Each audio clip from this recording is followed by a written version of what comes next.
వైసీపీకి సరైన కౌంటర్లు ఇవ్వడంలో టీడీపీ విఫలమవుతోందా? వైసీపీ విమర్శలకు దీటుగా అధికార పార్టీ స్పందించడం లేదా?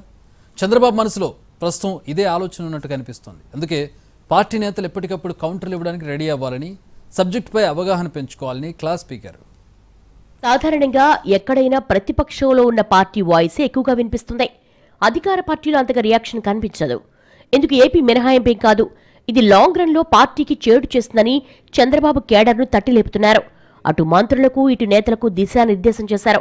ప్రతిపక్ష వైసీపీని ధీటుగా ఎదుర్కోవాలని కేబినెట్ సమావేశాలు జరిగిన ప్రతిసారి మంత్రులకు రకరకాల సూచనలు ఇస్తూనే ఉన్నారు.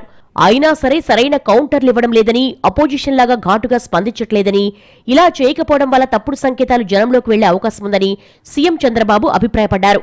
మంత్రులు ఎమ్మెల్యేలే కాదు పార్టీ నేతలు కూడా సరిగా స్పందించట్లేదని సీఎం చంద్రబాబు గుర్రుగా ఉన్నారని టాక్. వైసీపీ నేతలను ఆ పార్టీ ప్రతిసారి కాపాడుకునే ప్రయత్నం చేస్తోందని, ప్రతి ఇష్యూలో వాళ్ళది అప్పర్ హ్యాండ్ అవుతోందనే మెసేజ్ వెళుతోందని సీఎం నేతల దగ్గర సీరియస్ అయ్యారని సమాచారం. మెడికల్ కాలేజీలు కావచ్చు, కల్తీ లిక్కర్ కావచ్చు, ఇలా ప్రతి విషయంలో వైసీపీ విమర్శలకు సరిగా స్పందించలేదని సీఎం అసంతృప్తి వ్యక్తం చేశారు. ఈ యాటిట్యూడ్ మంచి పద్ధతి కాదని నేతలకు క్లాస్ పీకారు చంద్రబాబు. కొన్ని రోజులుగా జరుగుతున్న పరిణామాల్లో టీడీపీ కంటే వైసీపీయే ఆరోపణల్లో మైలేజ్ సంపాదించిందనే టాక్ అన్నింటా కూటమి నేతలు కూడా ఇరుకున పడ్డారనే అభిప్రాయం వ్యక్తమవుతోంది. ఈ విషయంలో చంద్రబాబు సీరియస్ గా ఉన్నారని, ఎవరికి వారు తమకేంటనుంటే మంచిది కాదని ఆగ్రహం వ్యక్తం చేసినట్లుగా పార్టీ వర్గాలు చెప్తున్నాయి. ఇక నుంచైనా పార్టీ నేతలు యాక్టివ్గా ఉండాలని, సబ్జెక్టుపై అవగాహన ఏర్పరచుకోవాలని, అవసరమైతే డేటా తీసుకుని స్పందించాలని చంద్రబాబు నేతలకు